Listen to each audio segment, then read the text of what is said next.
Hey, what's going on everyone? This is Sarge, and you're looking at some Back to Karkand gameplay, this time playing on the map Gulf of Oman, and I am running on a 64-player full large conquest game, and you'll notice right off the bat that we're dealing here with 7 flags, which is much bigger than the vanilla mode for Battlefield 3 maps, and so it's a large scale. That's how the map itself was designed, was based around large conquest and 64-player servers. It's just the action is really jam-packed, and the subject I want to talk about today is how using light vehicles or your armored vehicles for an advantage in this game, because Battlefield is centered around the vehicles itself.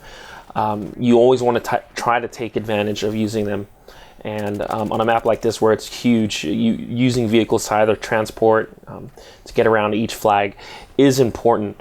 And the way I like to think of it in this game is, if any of you guys are familiar with older FPSs such as James Bond 007 on the N64 or Quake on PC, you'll know that when you were playing, those games is one of the backups that you had when you had a life bar, and then you also had a bar which was you would acquire armor throughout the game, and that armor was kind of like a secondary backup life. It was an extra life that will help you survive just enough so that you can live longer, and it was very important, especially if you're familiar with actually ran over my partner there by accident, but if you're familiar with competitive Quake, it was very important to control the armor in a map. If you could work your enemy and kind of control the armor so that you always have it, you always were in the lead of that game.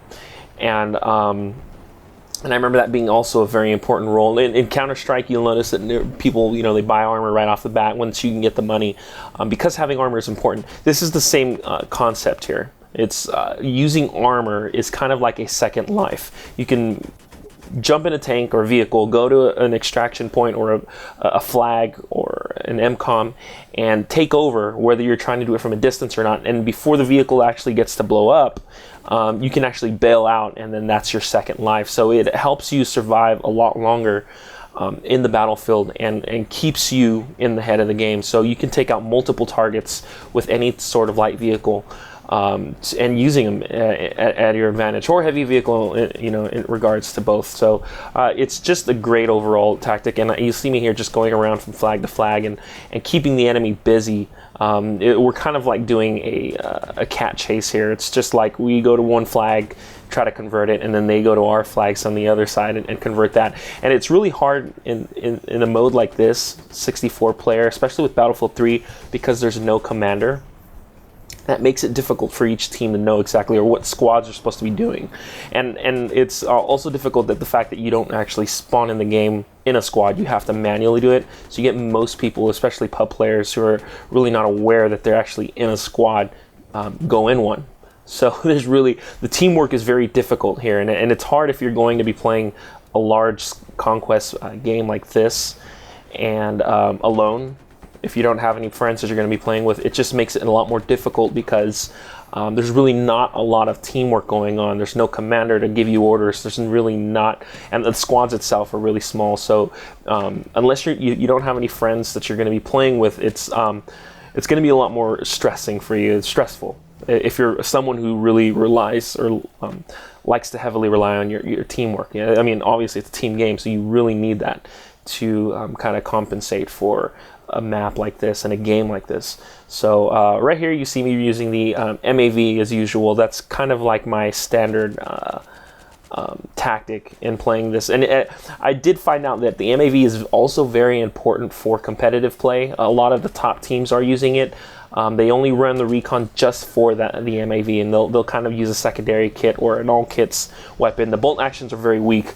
They don't use bolt actions in competitive play, to my knowledge. It's looked as a very weak class overall. But the using the MAV is very important as it spots out enemies. You could go out and just kind of get a view of what your surroundings are like. And in competitive play, it's very important to know that. You want to know exactly where your enemies are at all times. And in previous, older battlefields, you always had the commander who would provide that. He would kind of be your, your eagle eyes for you. In this case, it's going to be the recon, and that was very interesting to find out, to hear that competitive players are using the recon kit, but unfortunately, it's only for the gadgets, not primarily for the weapons. In a map like this, though, I would say it's very important to run the engineer. Engineer kind of dominates most battlefield maps because it has all the tools that are necessary to take out vehicles, which are very important in the game like this. So yeah, you'll notice most players, if they want to play, to win, it's either the assault or the engineer. Those are just the two primary kits that have always dominated in Battlefield. In the previous Battlefields, they've always been the most dominant classes, the most useful one for team play. And previous ones had different names for the classes, obviously, but it was always the assault or the engineer being the ones running the field, and you'll see that's also very important here. I, on the other hand, I've always been the more infantry type player, so I've always hopped around between kits just to whatever was needed to help the team win. And it wasn't until, I know many of you guys know, until Bad Company, until I started picking up the recon kit and playing that heavily. Because it was the first game, the first series up to Battlefield that the recon itself actually became a really good kit to use. So, but again, I think DICE has been going back to what traditionally the recon was. Well, it's not recon. It wasn't recon in traditional Battlefield.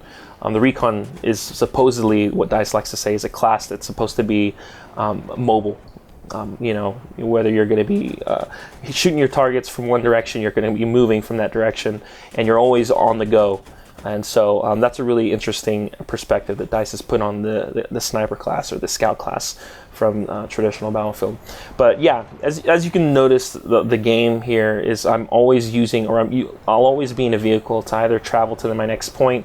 I know most players may be frustrated because there's not a lot of vehicles compared to the original design of these maps. There was a lot more vehicles. So you'll have a lot of people who are kind of vehicleists. They start out, spawn in the game, they take the vehicles, rush the points, and then you leave a lot of players without any. And so that can be frustrating. But overall, it's just when you can take a vehicle, use it to your advantage. Always use the different seats that they have in each vehicle to spot out your enemies. That was the game there. Hopefully you guys enjoy the gameplay.